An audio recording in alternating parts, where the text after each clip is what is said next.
नमस्कार, मैं हूं आपके साथ अंजना शर्मा और आप देख रहे हैं वर्तमान युग। तो आइए शुरुआत करते हैं आज की खास खबर से। दुनिया में रक्षा पर क्यों बढ़ रहा है खर्च? बढ़ते डिफेंस बजट की वजह से देशों के बीच बढ़ रहा तनाव। भारत के रक्षा बजट में मामूली वृद्धि की गई है। वैश्विक स्तर पर बढ़ते सुरक्षा तनावों और आर्थिक असुरक्षा के कारण कई देशों का रक्षा खर्च बढ़ रहा है। सरकार का ध्यान अभी आर्थिक वृद्धि पर है ताकि भविष्य में रक्षा बजट को और बढ़ाया जा सके। पिछले दिनों वित्त मंत्री निर्मला सीतारमण ने जो बजट पेश किया उसमें रक्षा बजट की भी घोषणा की। इस बार रक्षा बजट में बहुत ज्यादा तो नहीं, लेकिन ठीक ठाक वृद्धि की गई है। कई लोगों का मानना है कि भारत को रक्षा पर और ज्यादा खर्च करना चाहिए। बजट में सरकार का फोकस इस बात पर रहा कि देश की आर्थिक व्यवस्था को और सुदृढ़ किया जाए। अगर भारत का जीडीपी बढ़ेगा तभी रक्षा खर्च भी बढ़ पाएगा, इसलिए सरकार का ध्यान अभी ग्रोथ तेज करने पर है। पेंशन और सैलरी। रक्षा क्षेत्र में भारत पिछले कई सालों से बहुत सारे सुधार कर रहा है, चाहे वह हथियारों की खरीद हो, कोई बदलाव या फिर मानव संसाधन की बात हो। अभी देश के रक्षा बजट का ज्यादातर हिस्सा पेंशन और सैलरी में जा रहा है। हाल ये है कि रेवेन्यू एक्सपेंडिचर बहुत ज़्यादा है। यहाँ पर एक बात यह है कि भारत को कैपिटल एक्सपेंडिचर असेट्स तैयार करने की तरफ बढ़ना चाहिए, क्योंकि जो बड़े बड़े हथियार और प्लेटफॉर्म खरीदने हैं वे तभी मिल पाएंगे जब रक्षा बजट का और प्रभावशाली तरीके से उपयोग किया जाए। इसे देखते हुए ही भारत ने इस पर फोकस करने की कोशिश की है कि आर्थिक नीतियां बदलें और सुधारों से भारत की अर्थव्यवस्था गति पकड़े। बढ़ता तनाव। बाकी दुनिया का हाल देखें तो इस समय लगभग सभी देशों का रक्षा बजट बढ़ रहा है। इसका एक बड़ा कारण ये है कि दुनिया में असुरक्षा का माहौल है।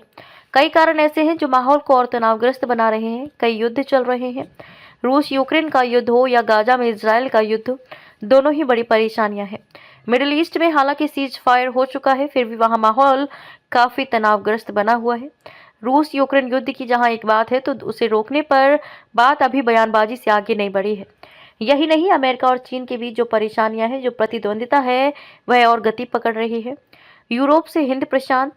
रूस यूक्रेन युद्ध के बाद यूरोपीय देशों पर यह दबाव है कि वे अपना डिफेंस बजट बढ़ाएं। नेटो के सदस्य देश भी अपना रक्षा बजट बढ़ा रहे हैं।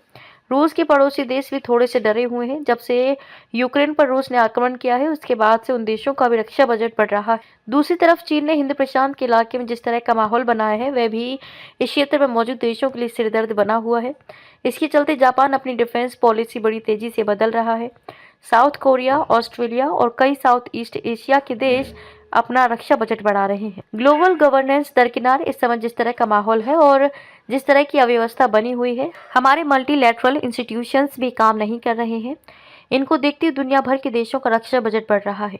रक्षा बजट बढ़ाने का एक प्रभाव ये भी हो रहा है कि विभिन्न देशों के बीच तनाव और अधिक बढ़ रहा है। दिक्कत यह है कि इन तमाम देशों के पास ऐसा कोई तरीका उपलब्ध नहीं है कि वे सब साथ मिलकर ग्लोबल गवर्नेंस के मुद्दों पर अपना ध्यान लगा सकें।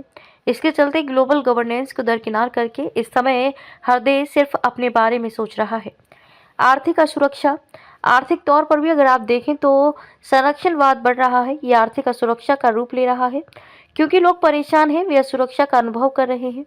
दुनिया भर में अगर रक्षा बजट बढ़ रहा है तो मुझे लगता है कि यही सारे मुद्दे मिलकर डिफेंस बजट के ऊपर असर डाल रहे हैं। इसके चलते डिफेंस बजट दुनिया भर में बढ़ रहा है और आगे भी यही लग रहा है कि ये बढ़ता रहेगा। खबरों में अब तक के लिए बस इतना ही। फिर होगी आपसे मुलाकात कुछ ऐसी ही खास खबरों के साथ। तब तक के लिए नमस्कार और देखते रहिए वर्तमान युग।